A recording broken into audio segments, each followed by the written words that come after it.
Welcome to the Happy Lawyer Project. I'm your host, Akoma Moronu, and I created this show to help lawyers find happiness in life with a law degree.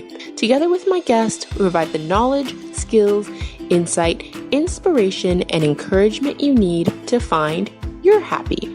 I'm super excited about today's topic because I know that it's one that so many people struggle with, and that's the question of whether to push or let go.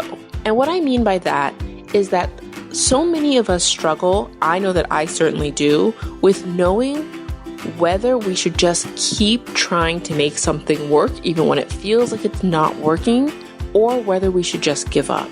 And I think that whether you're struggling with a decision to change course on a small project, or something as big as giving up on what you thought was a lifelong dream, and for some people, this decision is about whether or not to leave the profession of the law altogether. It can be so hard to know whether it's time to rest or it's time to just quit. So on today's show, I chat with Goli Kalkhoran, who's a former lawyer, and today she'll be sharing lessons that she's learned from interviewing guests on her podcast, Lessons from a Quitter. We'll explore the many tips, strategies, and lessons she's learned about the difference between when you're struggling to accomplish something worth accomplishing and when you finally need to say enough is enough.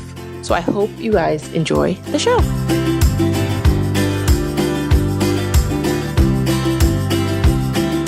Welcome back to the show, lawyers. I am super excited to introduce you to today's guest.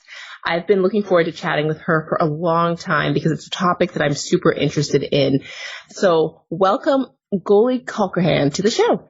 Hi, thank you so much for having me. Thank you for being here. So I would love if you could just start with a really brief description of who you are and what it is that you do. All right. Well, I am a former lawyer. I stopped practicing in 2014. I found myself very unhappy in the law, and it wasn't an easy decision, but I stopped practicing. I ended up, through a lot of different circumstances, which I'm sure we'll get to, I ended up starting a business that has nothing to do with the law. I have a company called Ussie Booth where we manufacture, sell, lease, rent photo booths. It's kind of an innovative approach to photo booths. I've been doing that for a couple of years. I also have a podcast now called Lessons from a Quitter, where I interview people who have also left traditional careers and kind of forged their own path. I'm a mother. I'm a wife. I guess that's a brief description of who I am. There's so much to get into in all of that. So let's start at the beginning with your legal career. Why did you decide to become a lawyer? And you found yourself unhappy. So clearly you were motivated by things that weren't correct. What do you think was motivating your decisions back then? Yeah, I think I'm one of actually the rare percentage of people that go to law school, because I always wanted to be a lawyer, and I can't even really tell you what started that inkling, but ever since I was 8 or 9 years old, I started saying I was going to be a lawyer, and that stuck, and I never wavered from that, and I truly loved the law. I loved law school, and as I was growing up and going through school and getting to college and studying things that were related to the law, I always was extremely interested, so I never really questioned.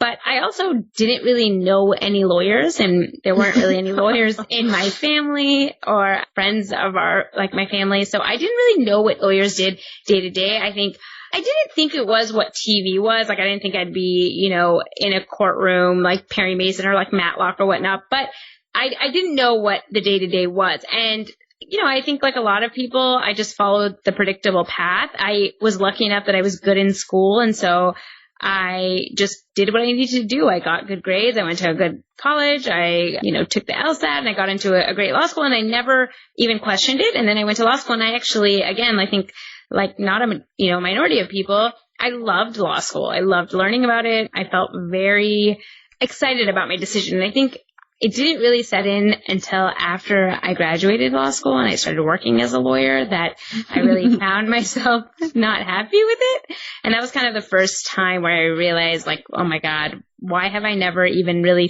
thought in depth about this decision? I just kind of went along with it.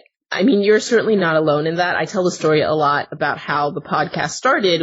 I also was at that point where I just had my first child, and I was like, do I want to go back to work or do I want to do something else? And that was the first time I'd ever really spoken to lawyers, like other than at interviews or that had come to campus, but like I started reaching out to lawyers to be like, what do you do? And this is like 3 years into practicing law. Oh my God. That's so funny. Yeah, I think a lot of people, I mean, like I said, I actually wanted to go to law school, but I know a lot of people that just kind of decided after college, like they didn't know what to do. And they're like, maybe I'll try law school, and had no idea what being a lawyer was. And unfortunately, I think that is common. Yeah. I mean, all joking aside, I always tell people that I decided I wanted to be a lawyer 3 years into practicing law. Like up until that point, I had just kind of been on the conveyor belt, kind of just doing the steps, and I had never made a decision. Yeah. That's a great way of putting it, actually. I don't think I ever made that decision. Yeah, and it felt different. Once I decided that I wanted to be there and that it was the right decision for me and that I had a path and I knew what I was trying to accomplish, it completely changed my outlook. Yeah, I love that you say that. I think that is super important and such good advice with anything. I think if you're deciding to leave or not, I think really getting clear on what you want and then making a decision and saying it, and it not being kind of, we all kind of sleepwalk through a lot of things and we put our lives on autopilot and just go to work and whatnot. And I think even if you're in that field, I mean, really taking a step back and thinking, do I want to do this? And then if you do, deciding you want to do it, I think that can really change your outlook and can make you infinitely happier. Yeah, we have a lot more agency in our lives than we often give ourselves credit, especially as lawyers. Yes, agreed. But I'd be interested in hearing kind of your story of how you finally made that decision to leave, because I know that can be a really hard decision for lawyers. Yeah. Yeah, again, for me, it wasn't a quick thing. It was, when I left law school, I went to a big law firm. I went to Latham & Watkins for a couple of years, and I knew, again, I'd gone to law school. I never went to make money. I always wanted to be like a social justice attorney, some kind of like either public interest or whatnot. So I knew that I wouldn't make it in big law. It just wasn't going to be for me. And so I wasn't surprised that I wasn't happy there, even though I actually loved the firm I worked at. I loved the office. I loved the people. I was very happy with that. I knew the work wasn't going to be fulfilling for me. So really when I left Latham to go be a federal public defender, that's when I thought, like, this is it for me. This is what I want to do. I'm going to love this. Like, this is going to be my career for the next 30 years. And I think it was there that I sort of realized, okay, I really just don't like the day-to-day of this. I mean, it was obviously like at Latham and at the Federal Public Defenders, I was more in a litigation practice.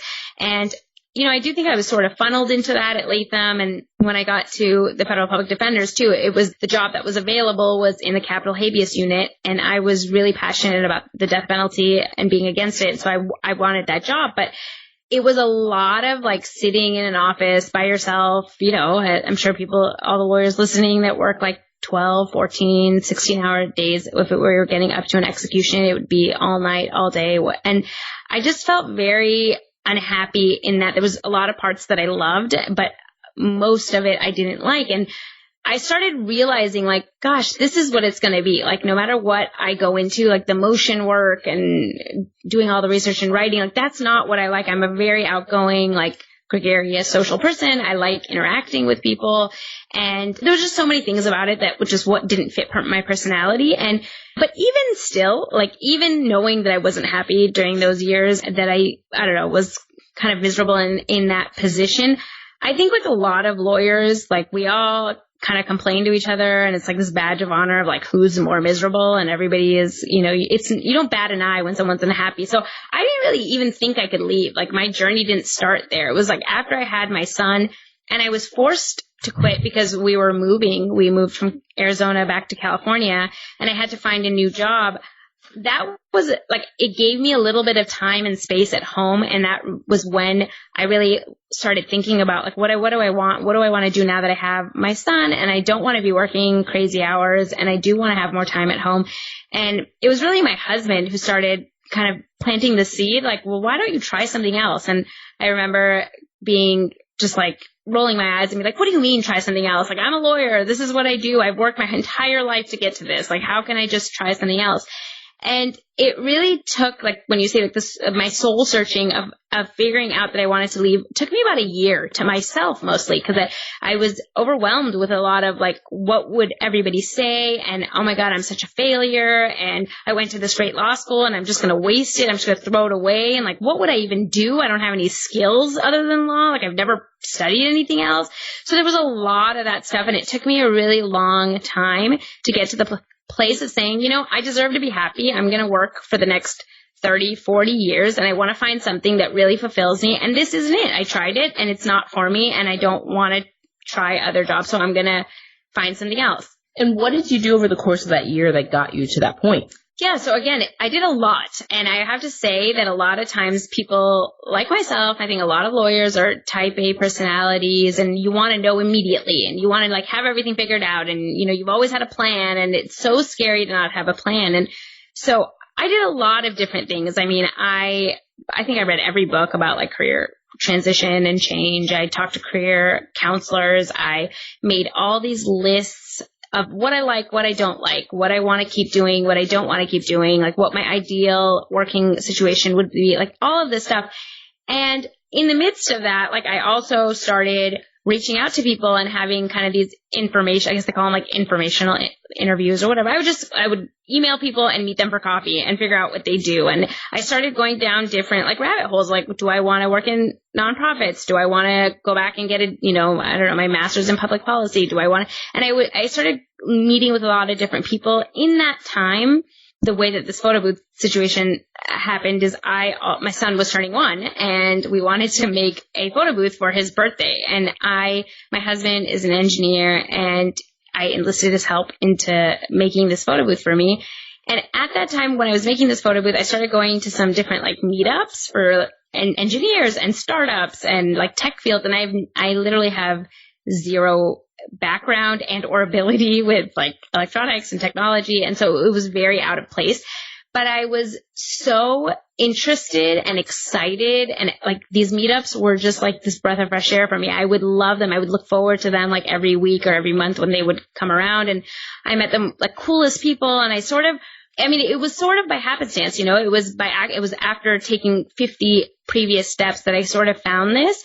And when we made the photo booth and I realized like how cool it was and how it created a photo booth for a very like affordable price point. It was very cheap, but it allowed you to have like the same fun experience. Me and my husband were talking about the time about like me starting a business, and I looked into like franchising. I mean, I really like did the gamut of like looking into things that I wanted to do.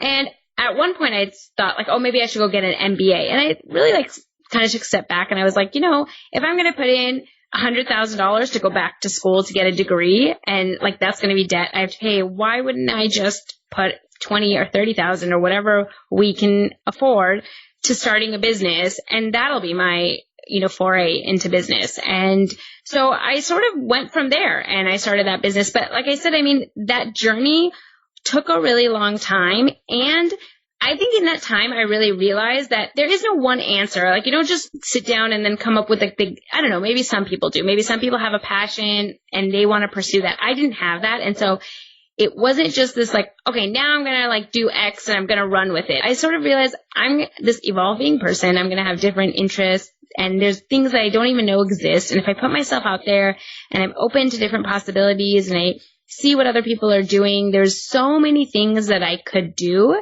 And in that process, it was really interesting because I went from thinking, I have no idea what I would do. There's nothing. I have no other skills. To like by the end, I was writing so many different like business ideas, so many different things I wanted to try that I had to like write them down to remember them. And I had to focus myself because I was like, you can't pursue 15 different things, you know. But it's funny when I think when you kind of take the blinders off and you let yourself see what's out there in the world and see right now in like this day and age with the internet and what people are doing, you start realizing like, oh, I could do that. Like, oh, I have these skills. Like, I learned how to do this in law. Like, why couldn't I apply it to this, or this person's doing it? Like, and so it did really open like a whole new world of possibilities for me. There's two things that you said that I really want to highlight. And the first is when you talked about both reading a lot and making lots of lists, but then finally it was really going to those startups, those meetups and things that lit you up. And I think sometimes as lawyers, we get really stuck in the process, analyzing, intellectual exercise of figuring stuff out. But it's really hard to know how much you're going to enjoy something until you start to do it. And you can get stuck. You can be writing lists for years and reading 100%. Books. 100%. Yeah, completely. And so, you could still be writing those lists today. Yes, absolutely. And that's a lesson that I've learned. It's probably been the most valuable lesson I've learned. And it's the number one advice I give to people is just take action on whatever it is that you're doing. Whatever idea or goal, or even if you don't know, just keep taking action. Like one thing will lead you to another thing.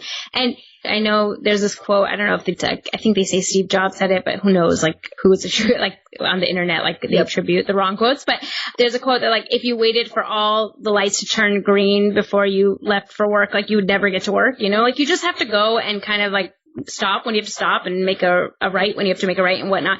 And so I just think that everyone is waiting for this wonderful path to just appear and everything will be perfect and it'll be the perfect safest time and there won't be any risk. It's that will never happen. You'll wait forever. You just have to take action, and kind of clarity comes after that. As you're taking action, you start thinking oh, I really do love this, or no, this wasn't for me. I mean, there were so many things. I say that about the startups and the tech scene that kind of made me excited, but for that, there was 10 other meetups that I went to, and I was I don't think so. This isn't really for me. This isn't my forte. And like you said, I wouldn't have known unless I went, And so even with anything, if you want to start a side hustle, if you want to start a new job, whatever it is, you just got to take action. You could sit and think about it to death, and then nothing will happen. You'll still be sitting there.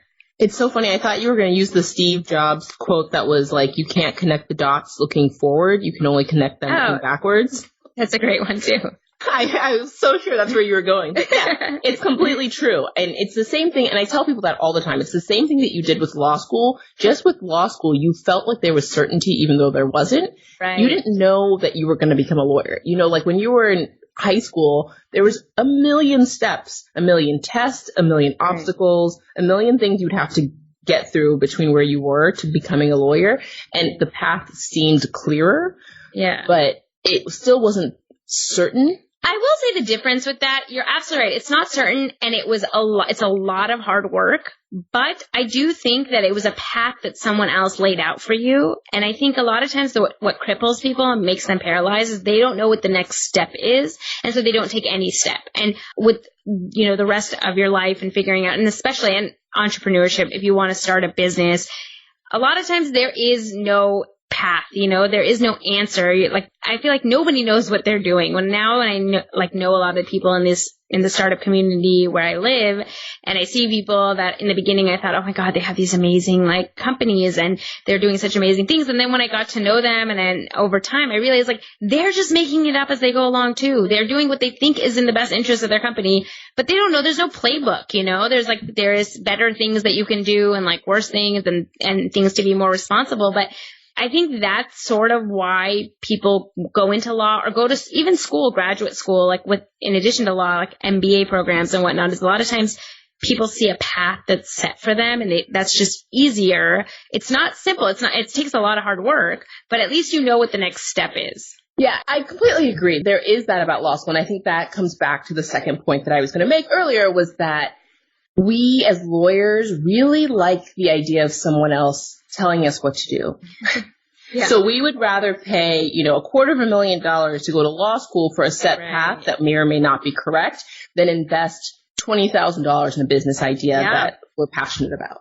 Absolutely. But I also think it's because we're not taught to think of it that way. For whatever reason, we were brought up thinking that school is always worth it, investing in an education. And so it doesn't matter how astronomical the cost is and how much debt you're going to go into and how much you have to end up, how many years you're going to have to spend paying it back. It's worth it because you can come out and get a job.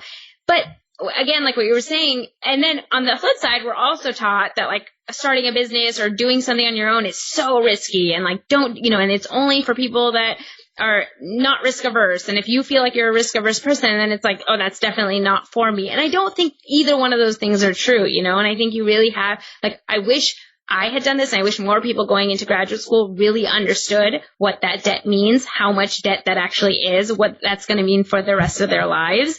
And a lot of times, like you said, I mean, it just makes, when you think of it objectively and you think like, yeah, spending $20,000 to try something that could make my life very fulfilling and be something I love, seems more worth it than spending $150,000 to get a degree that I may or may not want. But again, I don't think we're taught in those terms. So I think we just kind of go with what we've sort of, I don't want to say programmed, but what we've learned over the years. My hope, and I don't know if this is because of the space that I kind of find myself in these days, is that some of that's changing a little bit. I think increasingly you see, I mean, the studies have shown that like increasing number of high schoolers, college students are interested in a more dynamic entrepreneurial kind of career trajectory, and people don't have this expectation of figuring it out right away and kind of staying on a path forever. Right. Absolutely. And I do think, I talk a lot about this on my podcast when I talk to people. Well, times have changed, you know. I don't I don't blame my parents at all, but I'm saying I wouldn't blame my parents for encouraging me on this path to law school and my family and whatnot, because when I went to school, you know, I mean, there was the internet, but it wasn't like all these opportunities and to do online businesses like in that time.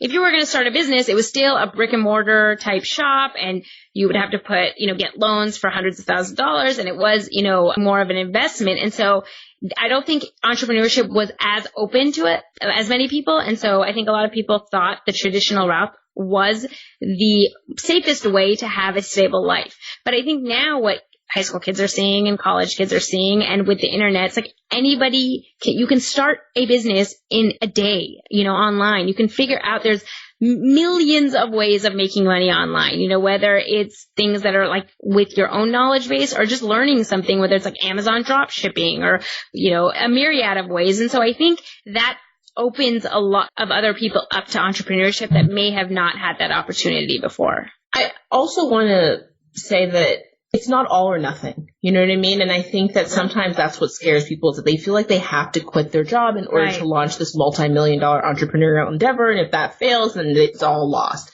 And lots of people are happy kind of working a job full-time that's not perfect but good enough, and then running a passion project that brings in some money. It's not enough to sustain themselves, but it brings them enough happiness that it kind of offsets the other stuff, you know, and they kind of cobble together this life that's pretty happy and that they're contributing in a way that overall is quite fulfilling for them. Yeah, absolutely. And I think that if you can do it that way, then you absolutely should. I mean, I think if I don't know what I would have done if I had stayed at my job, because I think I would have still had those blinders and I maybe wouldn't have even looked for anything else. But I think, again, going back to like being really intentional, I think if you can be intentional about what you want and figure out like, yeah, maybe I'm not fulfilled 100% in my job, but I can do X on the side. And like I said, there's so many opportunities online now that you can do things on the side, and maybe you start that. And if that grows into something, then you can quit, or you cannot. You can keep it as a side thing, you know? And so I think that's a really great way, because it takes out a lot of the risk. Plus it lets you kind of like,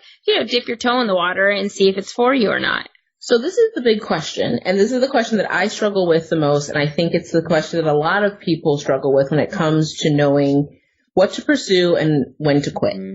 And, you know, you said that you had lots and lots of ideas, and I struggle with an abundance of ideas myself. Yeah. And I know that if I put more time or more money into something, I could probably get it there, but at some point I'm like, I just don't know if it's worth it anymore. To be honest, I don't have a great strategy for figuring out which projects to keep pushing along and which ones to just let go of. Right. So that is like the $1 million question. I think in anything, you know, I see that a lot with when I was in the startup community. I mean, I still am, but a lot of what you see with companies is, you know, when do you decide to pivot or just do something else because that company isn't working, and when do you persevere? Because you hear all these stories where they're like, I was like a week away from being bankrupt and I kept it, and then now I have this $1 billion company. And it's like, how do you know when you're supposed to be kind of persevering and really pushing, and when do you just kind of cut your losses? So I don't pretend to know the answer for everybody. I think it's different. The one thing I will say, going back to even the soul searching of figuring out what I wanted, I think so many times we're so frantic of to figure out what it is that I should be doing, or if this is the right thing. And we're always looking for kind of external signs or what other people think. And like, is this good? Is this not? Whatnot? And I think a lot of times, like, there's a reason we all kind of, you have this like gut feeling or an intuition or whatnot. And I found for myself, because I was never really that like introspective, and I wasn't really into mindfulness or anything before. And I feel like the quieter I get and the more mindful I become about like, what is it that I want? Because so much of it, so many times is like, what will other people, am I doing this for other people? Am I doing it because, am I not quitting law because I'm afraid of what other people are going to think? I'm afraid of what my family is going to say. And I think the more you really become, again, intentional and really understand what your motivation behind things are, a lot of times you get to that answer, so it's a personal decision for each thing for yourself. But for me, a lot of times I find myself like pushing projects that, again, like I've excelled at or I've succeeded at, and everybody else is like, oh, that's so great. That's so wonderful. But like, it doesn't really fulfill me. I don't really like it. And everyone likes that admiration. Everybody likes to kind of, like, your ego likes it, to succeed at something. And it's taken me a long time, and I'm not by any means like good at this. I still struggle with this, is where I stop and I say, what am I doing this for? Like, when I get to a point where I'm like, should I continue? Am I doing this because I'm succeeding at it, or because other people think it's cool, or because I feel like I've already told people I'm going to do this. If I don't do it, like, now I can't save face.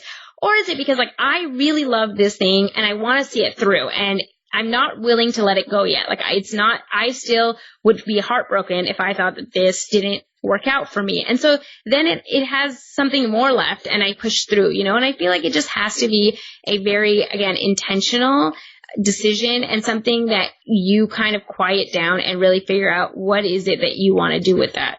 So for you personally, when did this idea of just building a photo booth for your son's birthday become a full-blown business? Again, it was over a long time. I think I built out that photo booth, and in a lot of conversations with my husband. So my husband owns his own business, and they make some single board computers, and we were using his computer in the photo booth. And so I was lucky that he is an entrepreneur, and he kind of he has had experience with other people using their boards and their products. And so we were talking a lot about this, and he was the one, again, that was like, well, maybe you can make something of this. Maybe you could sell it. Maybe you could rent it. And at first, again, because I don't have any experience in business, and I had these narratives that we grow up telling ourselves. And one of my narratives from when I was a kid is I'm not good at business. And I had this whole thing about money, and I never wanted to make money, and I wanted to help people. And I always equated those things as bad. Like, you can't have money and also help people for whatever reason. I don't know where that came from, but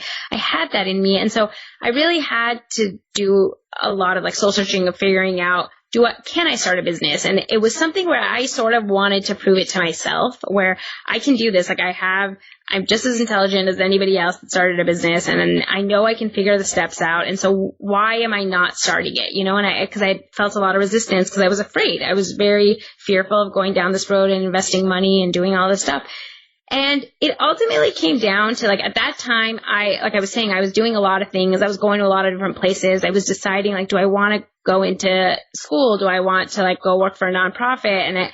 And the idea of starting a business was so exciting to me at that time. And I was, like I said, I was in these startup communities, and I was so, I don't know how to explain it. It was just something in me that I was like, I have to see if I can do this. I have to see what this is about. And at the time, I was telling a lot of people in the startup community about the idea, and I was showing them the prototype, and I got a lot of really great feedback. A lot of people really loved it, and a lot of people wanted to use it at their events, and they asked me to bring it by. And so, all of that, it's like a snowball effect. It all just starts, you start thinking, well, if these people want to rent it from me, then I might have something, and so maybe I should just see this out. And sort of how it happened for me, I think I started seeing a lot of people react to it. I started seeing my friends and family really love the product. I started using it at different events. And it was also this desire for me to see, can I start a business? What would that look like? And what would I make of it? And I knew it was exciting for me to try things I'd never tried, like marketing and sales and all this other stuff, and figure out manufacturing and do all this other stuff. And so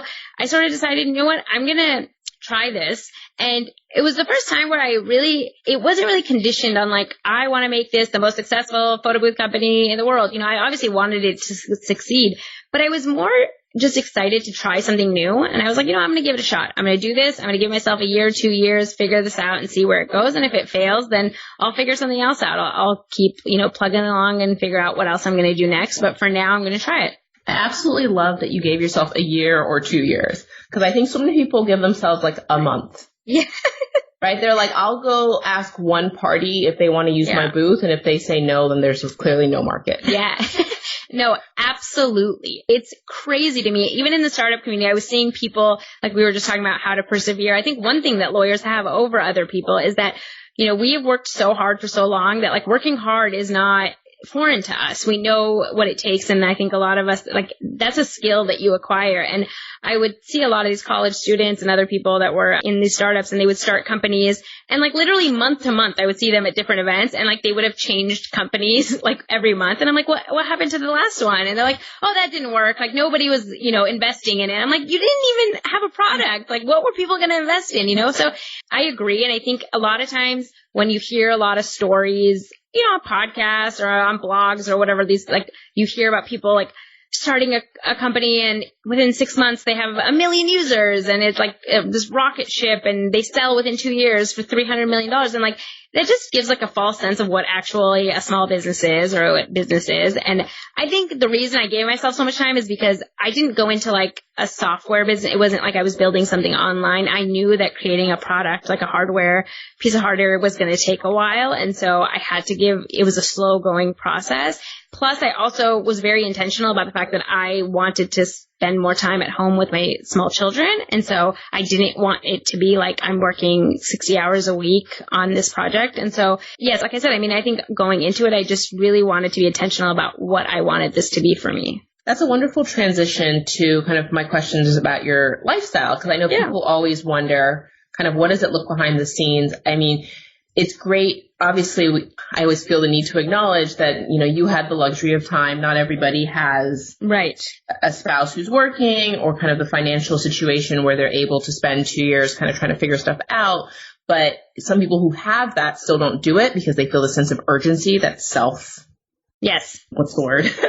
Perpetuated. So for you, what was the schedule you were trying to create? Yeah. And have you got there already? What does it look like for you today?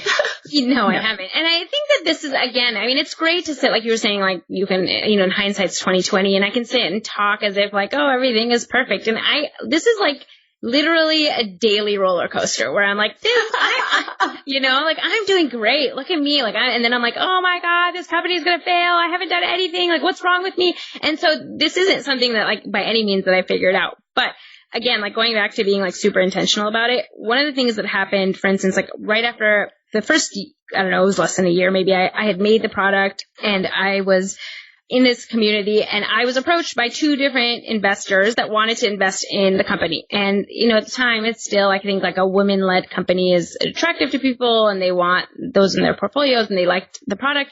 And they wanted to change the company a little bit and take it in a different direction. They wanted to focus on the software on the photo booth and put it in stores and build out the software so that it does a lot of like these really cool features for like retail spaces. And it was really exciting.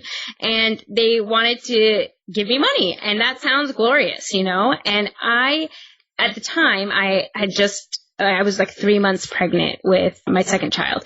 And I had told them this, like in our meetings, I was like, I'm pregnant right now. And they said, that's fine. And we'll get everything ramped up. And then we'll have a team in place so that when you go to, on your maternity leave, you can take some time off and whatnot. And all of this stuff sounds so exciting, when you're thinking about it in this sense, like, oh my God, I'm going to try this cool new startup, and I'll get to have a team, and I'll have, and we'll get to do these. It sounds very glamorous, but, I feel like the whole like fool me once, shame on you, fool me twice, shame on me. I know with law, like a lot of things sound glamorous, and then the day-to-day, the drudgery of it and the 100-hour work weeks aren't. And so I started really thinking, like I talked to my husband a lot about it, and I was like, I know if someone's investing money in me, they are going to want a 5 or 10x return of their money. And that's going to put an unbelievable amount of pressure on me to deliver certain milestones and get the company to a certain place. And at the time I was like, I don't want to do this. Like when I'm pregnant and I know what that stress will do to me. I know the way that I am, I won't be able to handle it well and really have a bad effect on me during my pregnancy. And even when my second child is here and is a newborn, and I didn't want to feel beholden to a company, I wanted to have more freedom. So I made a very conscious and intentional decision to keep the company as like a small thing that I was doing in Orange County and LA, and that I was growing organically, and I could do it on my own schedule, and I could do it with contractors and VAs and all this other stuff. And so I do think a lot of, again, I think when you're making a decision, you're right that I did have that privilege that I have a spouse that I can rely on. And so, but because I knew that, I was also like, okay, what do I want for my business? And for my business at the time, I was like, maybe in a year, maybe in 2 years, I'll try to grow it to a bigger thing. But for now, that's not what I want in my life right now. And so I made that decision then. And so because of that, I have kept, like I said, like intentionally, I do a lot of work with retail stores in Orange County and LA, and I do a lot of events in Orange County and LA.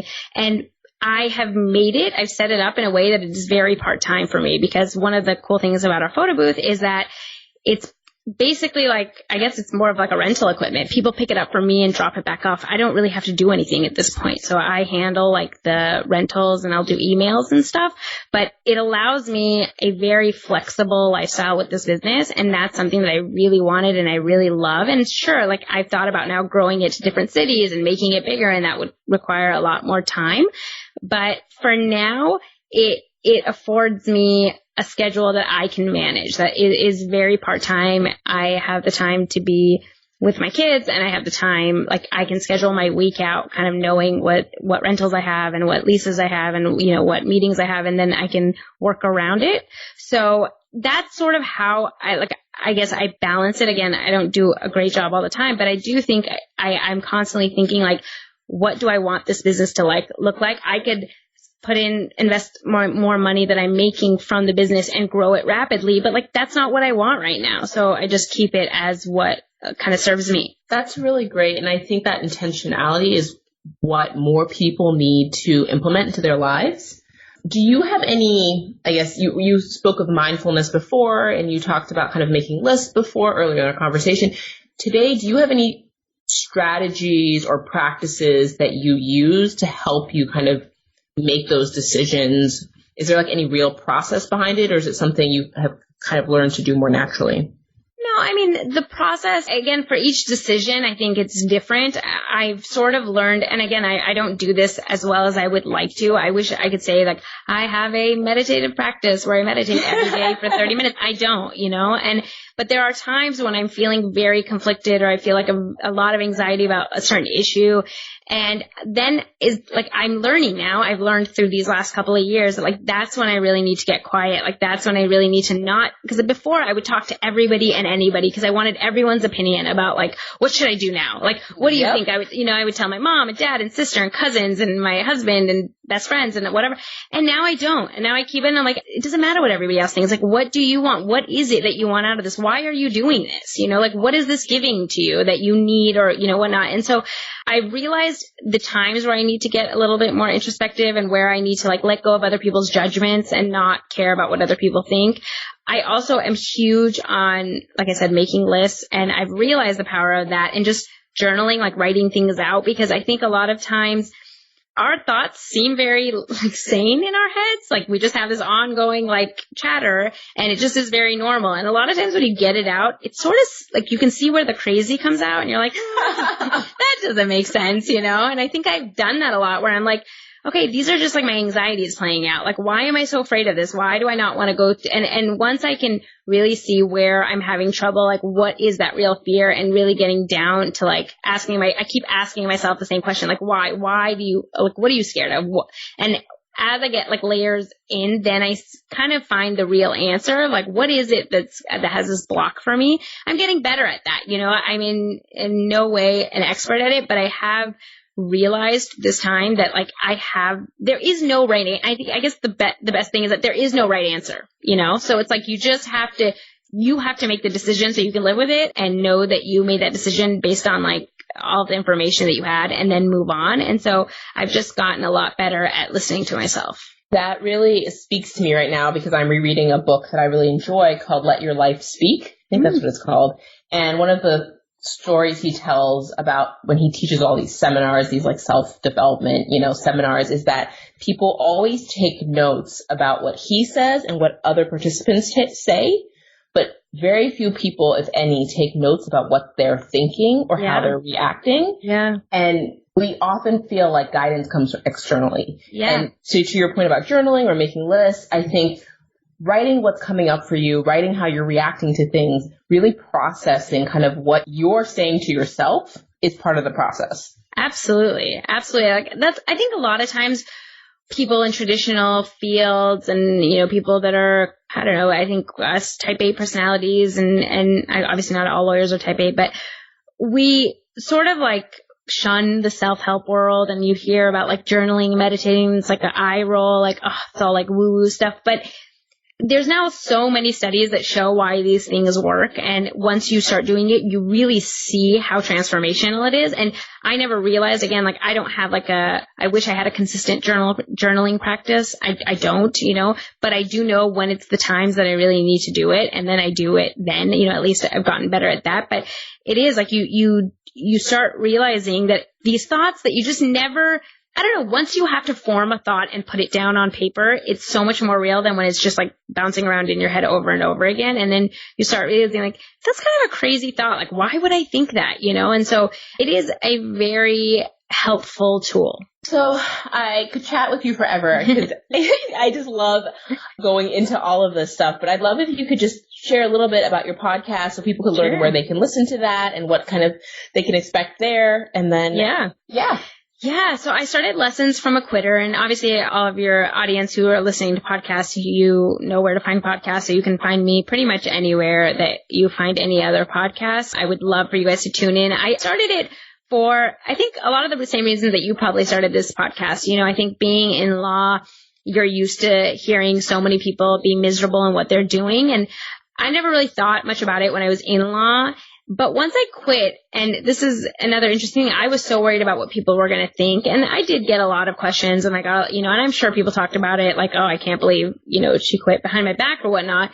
But what happened was I started getting so many people that were confiding in me about how miserable they were in their jobs and how lucky I was that I did this. And then they were asking me all these questions about how I did it. And it wasn't just lawyers, it was doctors and dentists and people that have spent surgeons, people that had been in residency for 14 years. And they obviously felt stuck in that field and they were making a ton of money and it was really hard to kind of move.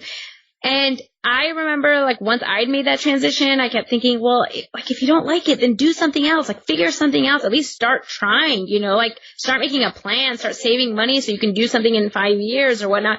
And I had so many of those conversations that I started really thinking, how can I help people or how can I show people that it's not as scary as you make it to make a transition. It's not this I did it in a way where I quit and I didn't have a plan and it was sort of coincided because I had to and I moved. But we were just talking about, you don't have to do it that way. There's a bunch of people that do it with side hustles or whatnot. And so I wanted to start a podcast where I bring on guests that talk about their journeys, leaving these traditional paths and starting something new and how they pushed past that fear to take action and how they finally stopped making just a list and actually doing something.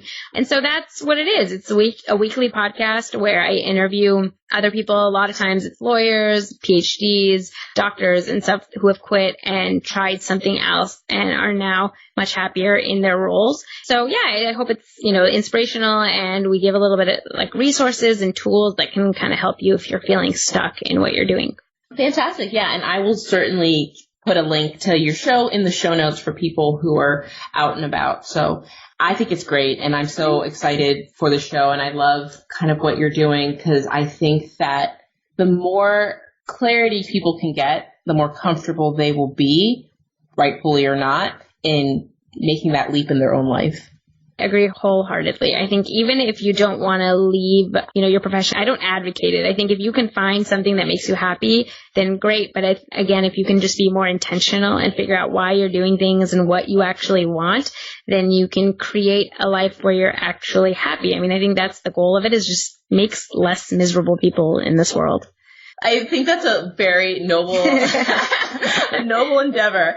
So thank you so much for being on the show tonight. I really enjoyed having you on and chatting about your story. And I know you've touched on it a little bit throughout the show, but just because I do ask everybody who comes on, I'd love to know your final thoughts on what you think separates happy lawyers from lawyers who struggle to find happiness in life with a law degree. I guess we've talked about it a lot. I think it's all agency, right? I think if you have made that choice and you've decided where you want to be, you can find happiness in that. I think a lot of times people, the reason they feel stuck is they feel like, after law school, you get funneled into certain jobs and you may have maybe ended up in a job that you didn't actually want, and then you sort of climb this corporate ladder that you maybe didn't want to climb, and so you end up somewhere where you didn't intentionally choose to be there. And I think that's what keeps people from finding happiness. I think there's a lot of things that you could do with a law degree. I wish I'd realized that earlier. I think if you can just take off your blinders and kind of look at all the possibilities, and I think this podcast is a great thing to show people all the different possibilities. But once you are more intentional about what you're doing, I think once you have that, you realize you have that agency, that you're not stuck, you can do what you want, that's what leads to happier lawyers. I love that. Thank you so much, Goli, for being on. Thank you so much for having me. I had a lot of fun. Thank you so much for listening today. I'm always so happy to have you here. Before you go, I just have a quick little favor to ask. If you haven't done so already, I'd love for you to head on over to Apple Podcast to leave a rating and review. As you may know, ratings and reviews help others find the show, which helps me grow the show. And growing the show gives me the leverage I need to keep getting amazing guests on the show for you guys. So I just want to say a huge thank you to everybody who's already taken the time to show their support for the show and encourage others to do the same. Thanks a lot, you guys, and until next time.